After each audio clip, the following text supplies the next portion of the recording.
हे everyone, welcome और welcome back to my YouTube channel which is Shiksha with Diksha.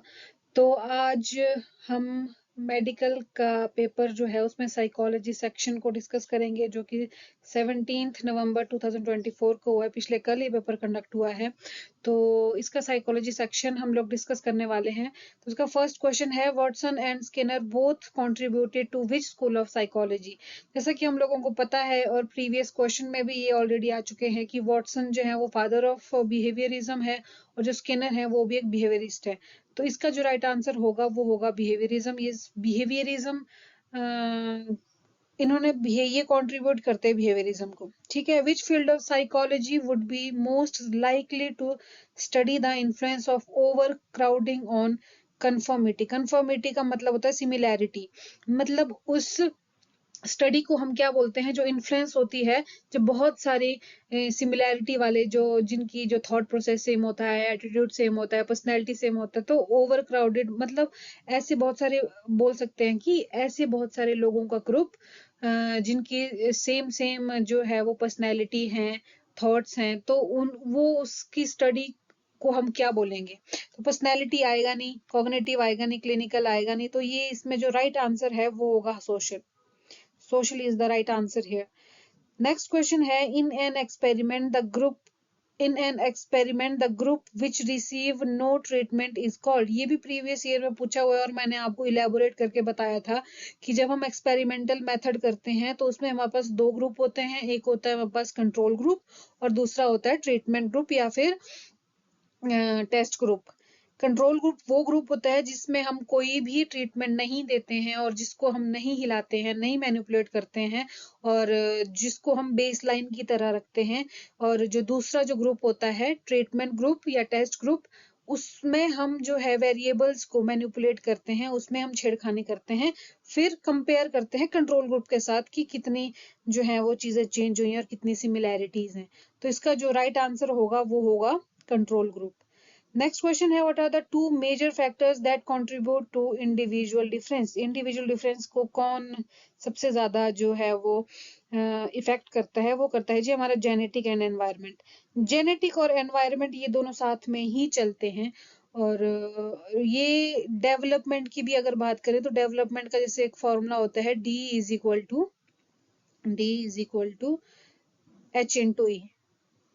H into E, E. H stands for heredity, E stands for environment। Heredity यानी कि genetic भी हम इसको बोल सकते हैं। उसी तरीके से जो डेवलपमेंट, जो इसमें डेवलपमेंट जो ये फॉर्मूला है, डेवलपमेंट की जगह पे इसमें इंडिविजुअल डिफरेंस भी है। और इंडिविजुअल डिफरेंस आप देखेंगे आगे आगे क्वेश्चंस में कि जेनेटिक, हेरिडिटरी, इसमें से बहुत सारे क्वेश्चन पूछे गए हैं इस बार। तो इसका जो राइट आंसर हो जाएगा वो हो जाएगा जेनेटिक और एनवायरमेंट। जेनेटिक और एनवायरमेंट मिलकर ही, या फिर हेरिडिटी एंड एनवायरमेंट मिलकर ही किसी भी बच्चे का डेवलपमेंट या फिर उसको जो है वो उसका डेवलपमेंट होता है, जो कि उसकी इंडिविजुअल डिफरेंस को भी दर्शाता है। ठीक है, तो नेक्स्ट क्वेश्चन है, which theory suggest the individual difference in behaviour are primarily determined by the genetic factor. इसमें दो ऑप्शंस में जो है वो कंफ्यूजन क्रिएट हो सकती है, बी और डी में, बिहेवियरिस्ट थ्योरी और हेरिडिटरी थ्योरी।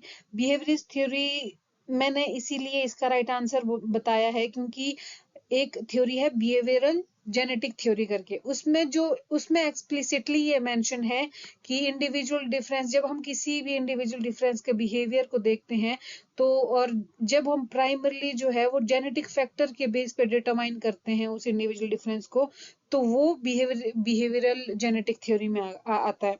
पर इसमें जैसे कि बिहेवियरिस्ट थ्योरी दिया हुआ है, तो मे बी इसका आंसर हेरिडिटी थ्योरी भी हो सकता है।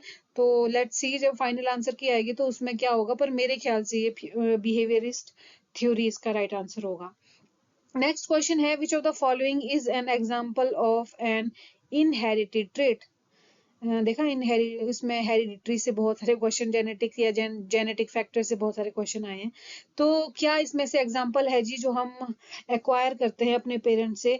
लैंग्वेज स्किल है, लैंग्वेज स्किल को हम बाद में भी सीख सकते हैं। प्रॉब्लम सॉल्विंग एबिलिटी को भी हम बाद में सीख सकते हैं। जरूरी नहीं है कि कई बार पेरेंट्स जो है वो अच्छे प्रॉब्लम सॉल्वर होते हैं और हम नहीं हो पाते, तो जो हाइट है ये हम जेनेटिक या फिर इनहेरिटेड ट्रेट में ले सकते हैं, और एजुकेशन लेवल, और ये भी जरूरी नहीं है कि जो एजुकेशन लेवल हमारे पेरेंट्स का होगा वही एजुकेशन लेवल जो हमारा होगा, तो इसका राइट आंसर होगा height. How does the environment influence individual difference? किस तरीके से इन्फ्लुएंस करती है जी इंडिविजुअल डिफरेंस ये एनवायरमेंट इंडिविजुअल डिफरेंस को? ये फिर से वही क्वेश्चन है कि सबसे पहला ऑप्शन जैसे इसमें कि it determines all aspect of individual behaviour, it has no impact on shape behaviour, फिर है it interact with genetic factor to shape behaviour, और it affect only physical character. Only मैंने आपको पहले जैसे बोला कि ओनली जहां पे आ गया वो तो वैसे ही क्वेश्चन गलत हो जाता है, तो ये तो आएगा नहीं। तो ये इसका राइट आंसर हो जाएगा कि it interacts with genetic factor to shape behaviour. It का मतलब है एनवायरमेंट, एनवायरमेंट जो है वो इंटरेक्ट करती है जेनेटिक फैक्टर के साथ किसी भी इंडिविजुअल का बिहेवियर को शेप करने के लिए, तो C is the right answer here.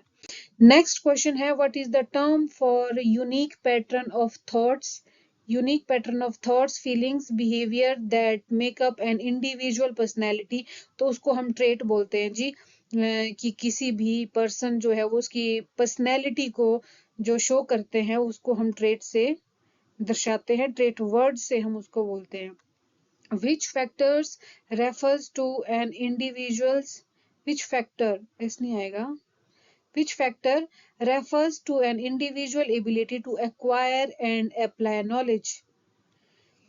वो कौन सी चीज होती है जो बंदे की अपने नॉलेज को एक्वायर करती है और उसको अप्लाई ढंग से करती है? पर्सनैलिटी तो होगी नहीं, इंटेलिजेंस इसका राइट आंसर होगा, क्योंकि बंदा कोई भी पर्सन होगा वो अपनी इंटेलिजेंस के अकॉर्डिंग ही नॉलेज को एक्वायर भी करेगा और उसको अप्लाई भी करेगा, तो intelligence is the right answer है। नेक्स्ट क्वेश्चन है which of the following is a measure of intelligence often used in psychological assessment. Psychological assessment में इंटेलिजेंस को मेजर करने के लिए क्या इसमें से जो फॉलोइंग नीचे दिए हुए हैं इसमें से कौन से मेथड को यूज करते हैं? तो वो है IQ, that is intelligent quotient. Emotional होगा नहीं क्योंकि इमोशन को तो हम चेक कर नहीं रहे, सोशल भी नहीं होगा क्योंकि सोशल को भी नहीं चेक कर रहे, फिजिकल भी नहीं होगा। बेसिकली पूछा इंटेलिजेंस के लिए तो इंटेलिजेंस क्वोशिएंट ही इसका राइट आंसर होगा। ओके, नेक्स्ट क्वेश्चन है another term for reinforcement is reinforcement के लिए दूसरी टर्म क्या होगी? तो इसका राइट आंसर हो जाएगा रिवॉर्ड। रिवॉर्ड जो है वो एक रीइंफोर्समेंट की तरह काम करता है, तो हम रीइंफोर्समेंट इसको बोल सकते हैं। The two most important characteristics of any psychological tests are, दो इंपॉर्टेंट साइकोलॉजिकल टेस्ट की क्या इंपॉर्टेंट कैरेक्टरिस्टिक्स होती है? वैलिडिटी एंड रिलायबिलिटी, ये दोनों साथ साथ चलती हैं, ये भी आप हमेशा याद रखिएगा, validity and reliability. Okay, next question है फॉर्मूला टू कैलकुलेट आईक्यू। इसमें मैंने ऑप्शन नहीं दिए हैं क्योंकि ये आपको एज इट इज लर्न करना पड़ेगा और ये बहुत बार रिपीट हुआ है, बहुत बार रिपीट हुआ है, इसलिए ये मोस्ट इंपॉर्टेंट से भी ज्यादा मोस्ट इंपॉर्टेंट क्वेश्चन है। तो ये कई बार इसमें तो डायरेक्ट फॉर्मूला पूछा है, कई बार हमारे को एम ए और सी ए की वैल्यू दी होती है और आईक्यू निकालने के लिए बोलते हैं, तो आपको ये इम्प्लीमेंट भी करना आना चाहिए। तो इसका आंसर है एम ए और सी ए मल्टीप्लाई बाय 100।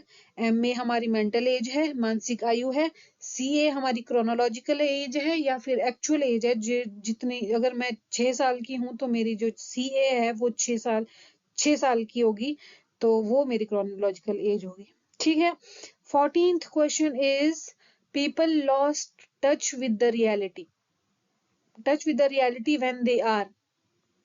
ये एक स्पेसिफिक ये मेंटल डिसऑर्डर होता है जिसमें जो पर्सन होता है वो रियलिटी के कांटेक्ट में नहीं रहता है और रियलिटी से दूर रहता है वो, तो उस कंडीशन को हम बोलते हैं साइकोटिक। उसी तरीके से और भी बहुत सारी जो इसमें मेंशन्ड है, साइकोपैथिक है, मैनिक है, न्यूरोटिक है, तो इनका भी अपना अपना मीनिंग है, इनका मीनिंग भी थोड़ा सा पढ़ के जाइएगा एग्जाम्स में, नेक्स्ट टाइम जब भी आप एग्जाम देंगे। तो जो साइकोपैथिक है, साइकोपैथिक भी एक मेंटली जो है अनस्टेबल पर्सन होता है जिसमें वो एंटी सोशल उसकी पर्सनैलिटी होती है, ज्यादा वो लोगों से घुलता मिलता नहीं है, ईगो सेंट्रिक होता है, अपने में ही होता है, तो वो साइकोपैथिक है। बोलते हैं ना कि साइकोपैथिक इंसान है, तो वो आपका ये भी एक मेंटल अनस्टेबल पर्सन की एक क्वालिटी होती है या फिर कैरेक्टरिस्टिक्स होती है। ठीक है, तो मैनिक है, मैनिक का मतलब होता है जी कि मैनी का मतलब होता है कि जब हम एक टाइम में एक्टिविटी को बहुत ज्यादा बार रिपीट करते हैं।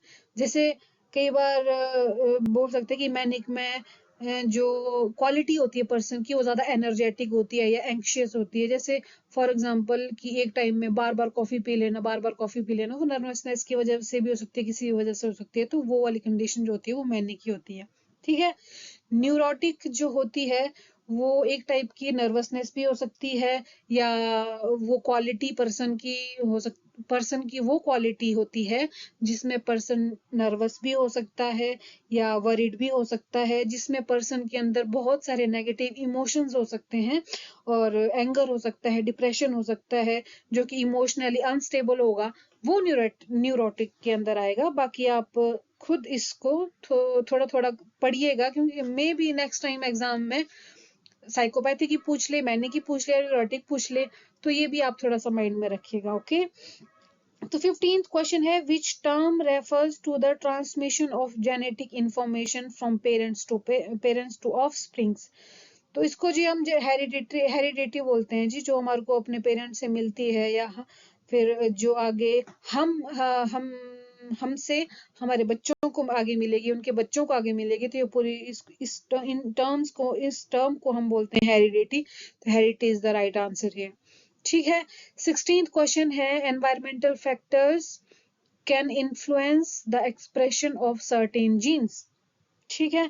This phenomena is known as, इस फिनोमिना को क्या बोलते हैं? इस फिनोमिना को हम बोलते हैं एपिजेनेटिक्स। एपिजेनेटिक्स जो है, इसके लिए एक स्पेसिफिक वर्ड है जो अपने माइंड में रखिएगा। इससे रिलेटेड जो भी यहाँ पे बहुत सारी चीजें हैं, इनको भी थोड़ा थोड़ा पढ़िएगा, अगर आप बाद के लिए प्रेपरेशन कर रहे हैं, 2025 के लिए प्रेपरेशन कर रहे हैं तो। ओके।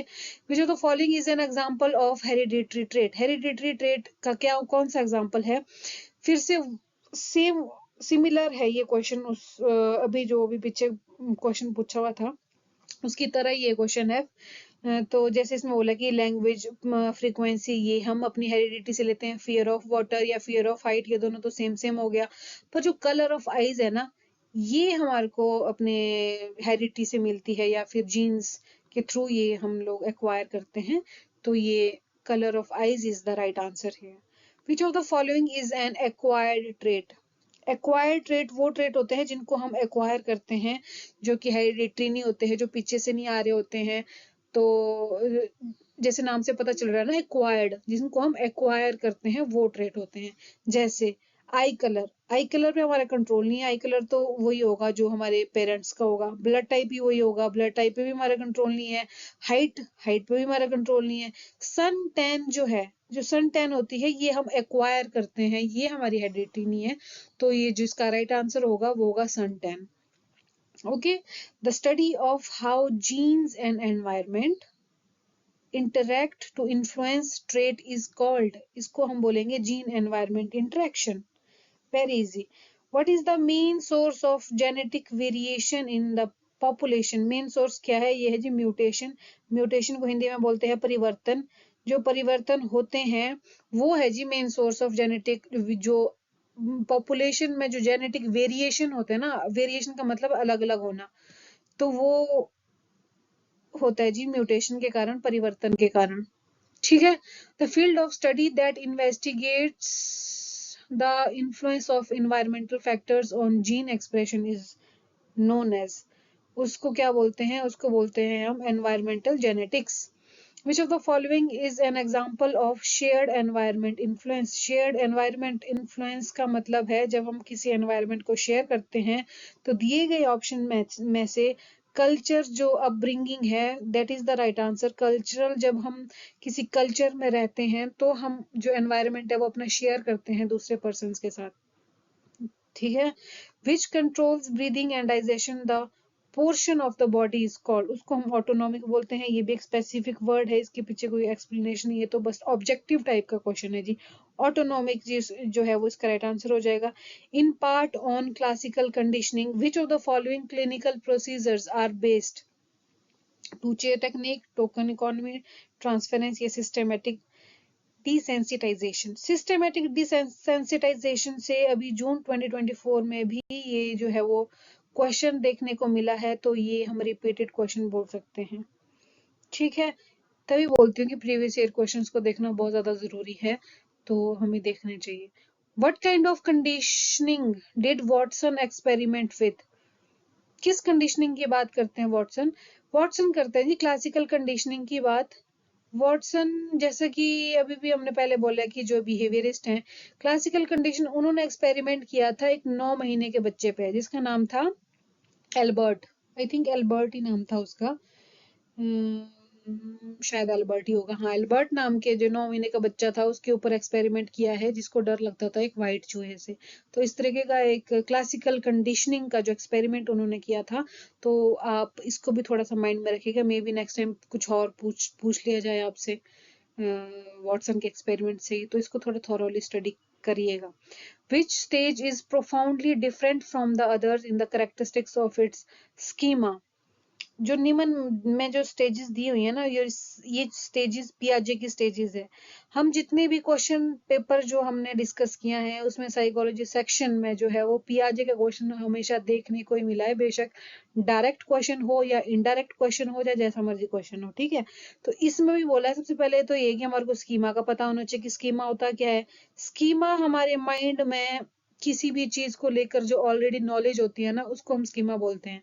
जैसे कोई वर्ड है, फॉर एग्जाम्पल मेरे पास एक वर्ड है, फॉर एग्जाम्पल फोन है, ठीक है। और मेरे माइंड में ऑलरेडी मैंने जो मेरे माइंड को ऑलरेडी पता है कि फोन ऐसा होता है, स्मार्टफोन होता है, हम कॉल करते हैं, उसमें बहुत सारी चीजें होती हैं, तो वो ऑलरेडी उसको हम स्कीमा बोलते हैं। तो इस क्वेश्चन में जो पूछा हुआ है, इसमें बोला है कि निम्न में से हम किस स्टेज में जो है डिफरेंट देखते हैं स्कीमा के करेक्टर को, ठीक है, डिफरेंट होता है। इसमें जो राइट आंसर होगा वो होगा सेंसरी मोटर। क्यों? क्योंकि जो सेंसरी मोटर स्टेज होगी उसमें जो है वो बच्चे में स्कीमा बनना शुरू होता है, उसको पता नहीं होता है किसी भी चीज का, ना उसको नॉलेज होती है किसी चीज की, तो स्कीमा बनना शुरू होता है। जब उसके बाद वो प्री ऑपरेशनल स्टेज में जाता है, तो वो सेंसरी मोटर स्टेज के बाद जाता है। जब वो किसी एक स्टेज से दूसरी स्टेज में जाता है तो कुछ ना कुछ सीख के जाएगा ना कुछ अपने माइंड में लेके जाएगा।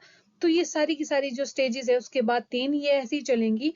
पर जो फर्स्ट से स्टेज है जो कि 0 से 2 इयर्स के बच्चे इसमें आते हैं, तो इस एज में या इस स्टेज में जो है स्कीमा बनना शुरू होता है। तो first is the right answer here. What is the central outcome of sensory motor intelligence? Same question है बट घुमा फिरा के पूछा हुआ कि क्या है जी सेंट्रल आउटकम की द कंस्ट्रक्शन ऑफ स्कीमास। इसमें क्या होता है कि स्कीमास का जो है वो बनना शुरू होता है जी इस स्टेज में। Definition of abnormality which includes unhappiness contains. Unhappiness है जी, अनहैप्पीनेस तो डिस्ट्रेस से आएगी या तनाव जिसको हम हिंदी में बोलते हैं, तो इसका राइट आंसर डिस्ट्रेस हो जाएगा। What the aspect of child development has evolved according to John Bowlby? तो जी जॉन बॉल्बी के अकॉर्डिंग चाइल्ड डेवलपमेंट में कौन सा एस्पेक्ट आएगा जी निम्न में से? इसका जो राइट आंसर होगा वो होगा the emotional bond between the infant and the care giver. तो इससे हमारे को ये पता चलता है कि हमारे को नेक्स्ट टाइम के लिए जॉन बॉल्बी का एक्सपेरिमेंट जो है या फिर जॉन बॉल्बी की थ्योरी अगर है तो उसके बारे में भी थोड़ा सा पढ़ के जाना है। ओके, तो लास्ट क्वेश्चन है इसका, which of the following was most closely associated with the structuralist school of psychology? सबसे ज्यादा कौन एसोसिएटेड है जी? वो है टिचनर। ये भी रिपीटेड क्वेश्चन है और पहले आया हुआ है, ये जून में तो नहीं आया पर 1-2 साल पहले क्वेश्चन आया था। तो A is the right answer here. Okay, तो ये थे जी हमारे 30 क्वेश्चंस। जो टॉपिक इसमें आए हैं मेनली मैंने 1-2 क्वेश्चन है जो मैंने इसमें इंक्लूड नहीं किए हुए हैं, जैसे स्पेसिफिक टर्म किसी चीज के लिए जो दी हुई है या फिर स्पेसिफिक वर्ड जो पूछा गया आपसे वो मैंने इसमें मेंशन नहीं किया है। बाकी जो टॉपिक है मेन वो चीज मैंने इसमें ऐड कर लिया है कि बिहेवियरिज्म से फर्स्ट क्वेश्चन देखने को मिला है और इंडिविजुअल डिफरेंस से बहुत सारे क्वेश्चन देखने को मिले हैं, हेरिडिटी से मिले हैं, जीन से मिले। इस वाले पोर्शन से जो है ये बहुत क्वेश्चन देखने को मिले हैं, चाहे घुमा फिरा के चाहे थ्योरी बोल सकते हैं जो मैंने यहाँ पे भी इंक्लूड की है, ये जीन एनवायरमेंटल इंटरेक्शन करके। तो इससे भी देखने को मिले हैं, पर्सनैलिटी से एक क्वेश्चन देखने को मिला है, इंटेलिजेंस को मेजरमेंट करने के लिए जो क्वेश्चन है वो भी आया हुआ है, आईक्यू से रिलेटेड क्वेश्चन आया हुआ है, डायरेक्ट फॉर्मूला। और मेंटल डिसऑर्डर जो टर्म्स हैं वो मैंने यहाँ पे मेंशन कर दी है। और personality trait, hereditary trait, acquired trait, इससे हमारे को एक क्वेश्चन देखने को मिला है। वॉटसन के क्लासिकल कंडीशनिंग एक्सपेरिमेंट जो है, जिन्होंने 9 महीने के बच्चे पे एक्सपेरिमेंट किया था, वो देखने को मिलता है। और पियाजे से एक क्वेश्चन देखने को मिलता है। जॉन बॉल्बी से बॉबली जॉन बॉबली से देखने को मिलता है। एक्सपेरिमेंट मेथड से मिलता है, जिसमें वो ये पूछा हुआ है कि हम कंट्रोल ग्रुप को जो है वो मैनिपुलेट नहीं कर सकते हैं। या फिर साइकोलॉजिकल टेस्ट हो गए, जो कि वैलिडिटी और रिलायबिलिटी जो है वो मेन करेक्टरिस्टिक्स जिसकी है, इससे क्वेश्चन देखने को मिलता है। तो ये मैंने थोड़ा सा कंक्लूड करने की कोशिश की है। आई होप आपको ये वीडियो अच्छी भी लगी होगी और हेल्पफुल भी हो आपके लिए हुई होगी। अगर आप जून 2025 की तैयारी कर रहे हैं तो श्योरिटी के साथ बोल सकती हूँ कि आपके लिए बहुत ज़्यादा बेनिफिशियल होगी ये वीडियो। तो फिर यही इस वीडियो को का जो है वो समापन किया जाना चाहिए अब। कि अगर ये वीडियो आपको अच्छी लगी होगी तो प्लीज इस वीडियो को लाइक करें, अपने व्यूज जो हैं वो कमेंट बॉक्स में शेयर करें। और अगर आपको इन्फॉर्मेटिव मेरी वीडियोस लग रही हैं तो प्लीज मेरे चैनल को सब्सक्राइब जरूर जरूर करिए और अपने फ्रेंड्स के साथ शेयर करना ना भूलिएगा। So thank you so much, मिलती हूँ आपसे नेक्स्ट वीडियो में, तब तक के लिए बाय बाय, टेक केयर।